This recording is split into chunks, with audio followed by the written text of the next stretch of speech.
macam-macam tuh, ada nikotin, ada macam-macam tuh nempel. Akhirnya kan yang halus-halus tadi kan rusak tuh. Nah kalau rusak ibaratnya dia paru-paru yang harusnya kerjanya bagus, smooth gitu ya, ya dia jadi nggak bisa maksimal kan karena kerjanya akan rusak, sel-selnya akan lebih cepat mati. Gitu. Dan yang jadi motivasi dari pengalaman saya sih, yang paling penting kalau orang mau berhenti merokok itu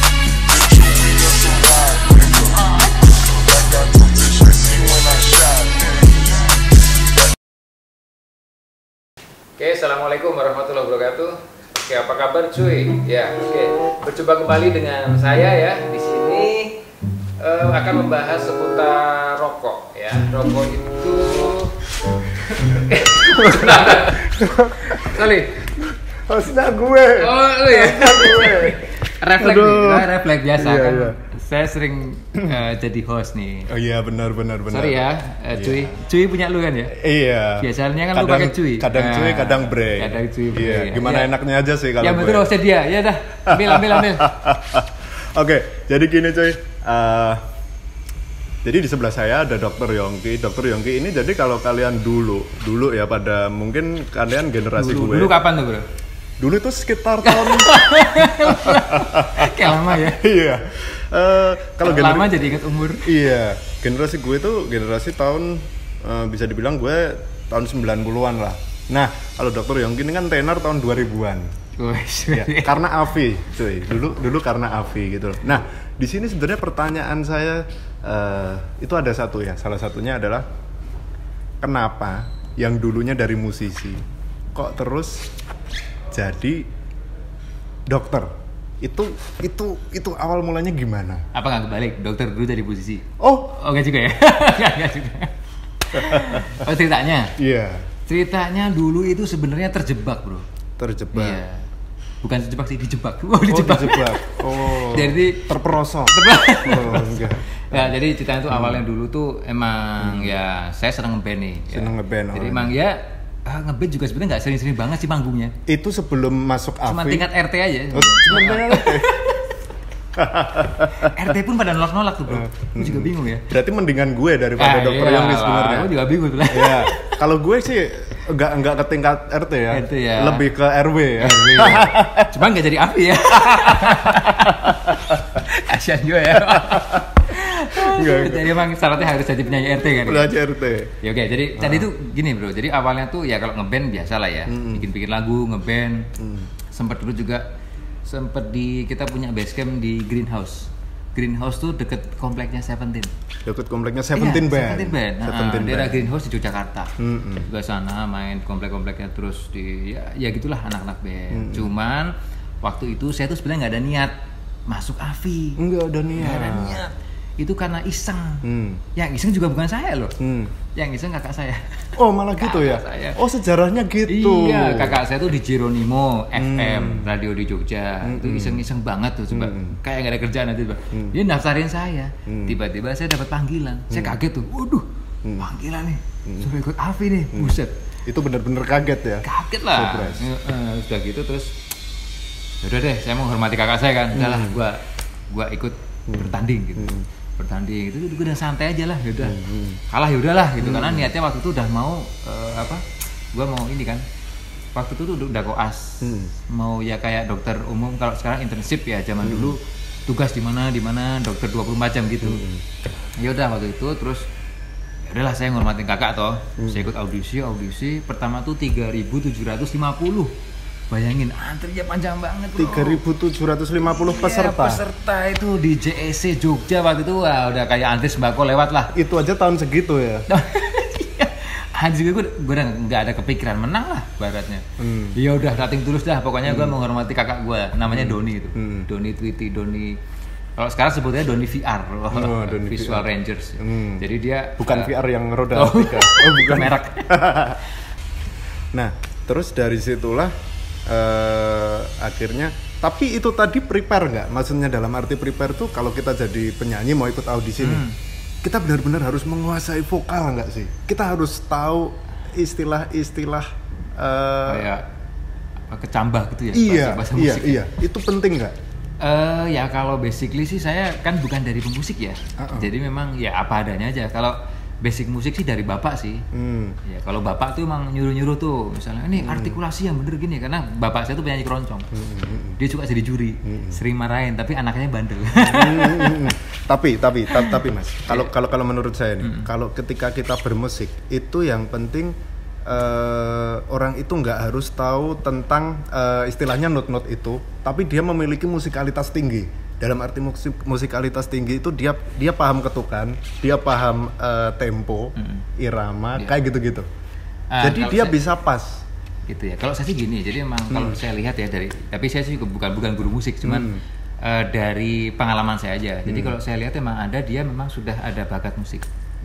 Satu lagi yang memang dia belum berbakat tapi dia mau belajar, sebenarnya bisa juga. Mau belajar. Ada dua versi. Kalau satu kan dia punya bakat musik, karena musik itu kan seni ya. Seni biasanya kayak tempo lah atau apa, dia nanti bisa ngikutin gitu.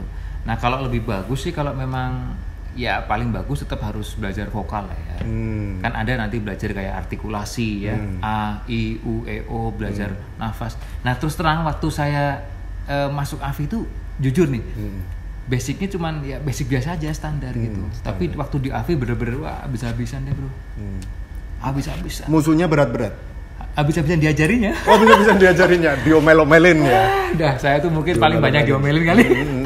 Nyanyi. Udah nyanyinya pas-pasan. Basic ini kan saya juga bukan incas di musik gitu loh. Yang kedua juga saya disuruh nari. Ya nggak bisa nari kan saya. Oh ada suruh nari juga? Ya elah bro. Suruh nari deh, bayangin cuma Jaipong. aku kan. Jaipong serimpi. Tari lilin. Tari lilin. Ya tari modern lah. Iya. Mas Ari Tulang waktu itu. Oh Mas Ari Tulang koreografernya. Iya. Mas Ari Tulang selalu ingat saya. Sebutan saya adalah yang paling tidak bisa nari, jadi dikasih nama manusia kayu. Oh gitu. Kayu. Mungkin sampai saat ini masih ingat beliau. Masih lah, manusia kayu ya? Saya. Ya, karena saking nggak bisa nari, saya kaku banget. Kaku banget. Sampai saya sering dimarahi sama Mas Ari Tulang. Ya mungkin sering lah, dia udah hafal lah. Tapi tujuannya bagus. Dan saya ya tetap tidak sebaik yang lain. Kalau nari itu aduh berat sih ya. Karena tapi ya begitulah. Nah, terus nih kaitannya dengan tadi udah sedikit dibahas nih soal rokok ya. Gue gini coy, gue itu kan termasuk orang yang perokok, tapi bukan perokok berat, tapi intinya gue itu nggak bisa. Misal sehari tanpa rokok gitu nggak bisa, karena kerjaan gue itu di bidang, ya bisa dibilang di bidang, ya kalau orang zaman sekarang entertain ya, enggak juga sih. Kalau orang zaman dulu apa dong? Kalau orang dulu seniman. Iya seniman. Seni dan men. Berarti kerjanya cowok dong? Iya. Waduh. Iya. Nah, kalau ibu-ibu apa? Seni mbok. Seni Pak D ya. Nah, itu dok. Jadi kebanyakan nih anak muda itu beberapa temen gue tuh ada yang emang udah berhenti. Karena berhenti itu banyak sekali faktornya. Berhenti setelah sakit jangan? Bukan. Okay. Karena takut sama istrinya. Tapi itu penting loh bro. Bener. Ya? Bagaimanapun juga motivasi dari pengalaman saya sih. Yang paling penting kalau orang mau berhenti merokok itu motivasi. Entah itu dari apapun, intinya itu ya. Kayak tadi tuh dimarahin istri misalnya. Pah kalau besok masih ngerokok, pintunya aku tutup loh. Wah repot kan gitu. Repotnya malah senang malah enggak tuh. Iya, benar. Malah pintu dikunci malah enggak pulang-pulang malah senang gitu. Ini malah senang bisa kelayapan. Iya juga sih. Kalau saya sebenarnya juga gitu dok. Oh, gitu ya? Ketika saya di rumah, enggak bapak saya, enggak adik saya, itu selalu ketika saya ngerokok itu Bim, coba dong rokoknya dikurangin lah. Terus aku jawab dok, gue jawab ini juga udah dikurang-kurangin gitu. Mana itu buktinya kamu masih ngerokok gitu. Ini aku ngurangin satu persatu, nanti habis aku beli lagi, ya kan ngurangin gitu. Ngurangin apa itu maksudnya? Ngurangin pabriknya. Ya. Karena kan saya juga berpikir di pabrik rokok kan banyak juga karyawan yang dihidupi dok. Tapi itu sebenarnya alasannya dok. Alasan dari para perokok ya. Tapi gini dok, apakah orang-orang anak-anak muda ini dia emang benar nggak bisa belum bisa ada efek atau mungkin pengalaman dokter ada nggak sih yang orang masih muda itu dia udah kena efek dari rokok ini? Ada loh. Oh, ada.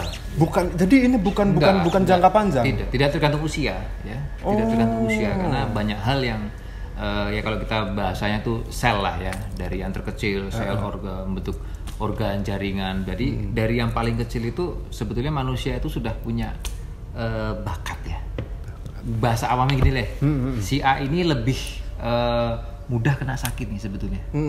Kalau si B ini kebetulan nggak gampang kena sakit gitu.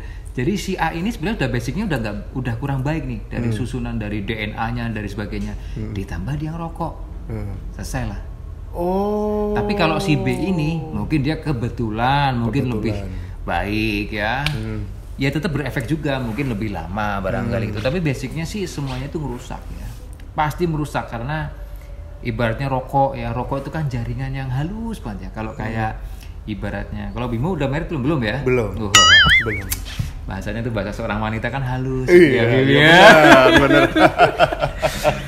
Ya ibaratnya kau sakiti hatinya lah. Kau sakiti hatinya. Ya rasanya gimana kan? Jadi begitulah ibaratnya kalau paru itu kan sel-selnya kan halus, lembut ya. Tiba-tiba kejatuhan, bayangin coba. Kayak asap, zat-zat kimia, bayangin. Ketempelan macam-macam tuh, ada nikotin, ada macam-macam tuh nempel. Akhirnya kan yang halus-halus tadi kan rusak tuh. Nah kalau rusak ibaratnya dia paru-paru yang harusnya kerjanya bagus, smooth gitu ya. Ya dia jadi nggak bisa maksimal kan karena kerjanya akan rusak, sel-selnya akan lebih cepat mati. Gitu. Dan yang jadi masalah adalah bahwa bahan-bahan rokok itu sudah jelas dia itu karsinogenik atau menyebabkan kanker. Yang paling ngeri adalah kanker paru. Aduh. Itu yang diserang paling. Iya, paru. Kalau ada serangan jantung kayak gitu-gitu, Dok? Bisa juga kan, efeknya kemana-mana. Bisa jantung, bisa paru, terutama ya kanker paru. Dan kalau judulnya kanker kan memang pengobatannya ya panjang dan harus kemoterapi dan sebagainya. Tuh, gitu. Bray, ternyata serem juga kan kalau kita itu ngerokok. Oke Dok, gue berhenti deh Dok. Gitu ya. Tapi setelah merit. Oh gitu ya? Iya, ini gue puas-puasin dulu ngerokok. Jadi masalah gini, lu udah ada pasangannya belum? Aduh, itu yang susah. Itu yang jadi masalah. Aduh, belum. Ya, cari dulu lah. Cari dulu. Iya, abisin cari ya. Udah. Cari nanti abisin. Cari yang galak. Ya galak iya bener. Oh itu penting loh ya. Iya benar. Istri harus galak nanti. Tapi buat kita mengetahui, mungkin buat menyadarkan kita ya, itu ada yang bilang suruh ronsen Dok. Karena dari ronsen itu bisa nanti dijelaskan sama dokter ini loh. Itu benar nggak Dok? Ya kalau dia sudah terdampak atau sudah terkena misalnya gejala-gejalanya ya bisa muncul. Tapi kalau yang masih awal-awal dia masih di dalam sel sono ya belum kelihatan ya belum bisa nampak. Cuma nanti efeknya jelas kemana-mana ya. Tidak hanya paru, tidak hanya jantung. Yang paling gak enak apa coba? Jadi gini, yang paling bahaya juga tuh rokok adalah para perokok itu apa coba? Efek lain apa nih? Yang paling juga mengganggu apalagi lo nih yang masih belum punya pasangan. Nah, lo deg-degan lo. Setahu gue impotensi. Satu, itu oke. Yang lainnya kulit men. Kok? Iya dong. Kok kulit ya? Ya, jadi gini ya. Jadi kalau dari penelitian itu bahwa bahan kimia yang terkandung di dalam asap rokok itu akan mempengaruhi elastisitas kulit, kelenturan kulit, kolagennya juga akan terpengaruh. Jadi dia lebih keriput, lebih nggak kenceng, bray. Nah, apalagi masih jomblo. Masih jomblo. Itu motivasi saya kira, bro. Lu harus stop juga sekarang juga. Nanti kalau nggak ngelakuin. Ngeri juga ya. Ngeri lah. Ternyata ada kaitannya bukan sama soal daleman aja cuy. Dalam arti daleman tuh paru-paru, jantung, impotensi, tapi ke kulit juga. Berarti sedikit banyak membuat kita terlihat lebih tua dong. Iya, gue juga. Aduh, makanya tuh bro. Kita kayak seumuran kan? Iya benar masuk ya. Tapi tenang. Yeah. Kan setelah nanti selesai nggak ngerokok lagi nih, nanti kulitnya bagus lagi bro. Bisa balik lagi ya? Iya insya Allah ya, kan ini mumpung masih muda nih, itu buat yang lain juga yang di rumah, beneran tuh, mumpung masih muda, umur masih 20, mungkin 19, stop rokok sekarang juga, nanti kan kulitnya cerah lagi, kan perbaikan sel-sel. Benar, karena mungkin untuk bagi orang-orang yang merokok itu sebenarnya kan ada dua penyebab ya dok, kalau yang satu mungkin gara-gara lifestyle dan lingkungan, terus yang satu mungkin gara-gara untuk pelampiasan di kala stres. Nah kalau gue itu sebenarnya lebih ke gara-gara stres ini sih dok, iya gitu. Stres juga bisa. Maksudnya karena stres rokok gitu ya. Tapi sebenarnya tinggal kita manajemen stresnya Iya, aja ya. Kembali tadi saya bilang yang satu hal yang paling penting adalah motivasi. Motivasi itu penting. Ya. Benar. Oke. Oke, Bray. Jadi sekian yang bisa gue sama Dokter Yongki sampaikan mengenai bahaya merokok. Jadi efeknya itu bukan cuman untuk jangka panjang yang mungkin selama ini kalian nggak tahu. Dan itu tadi efek-efek yang bisa kita rasakan di saat kita ini sebenarnya masih muda. Itu maka dari itu banyak orang-orang yang muda masih muda berhenti. Ya? Masih muda. Masih bujang? Tidak. Jujur dia berarti. Iya dong. Jujur. Iya, nanti kalau gue habis ini nggak dibukain pintu gue. Oh iya benar. Oke, sampai ketemu di video selanjutnya. Ya, gue sekian. Oke, terima kasih. Oke, sampai ketemu di pertemuan selanjutnya. Oke, thank you. Thank you. Assalamualaikum. Waalaikumsalam.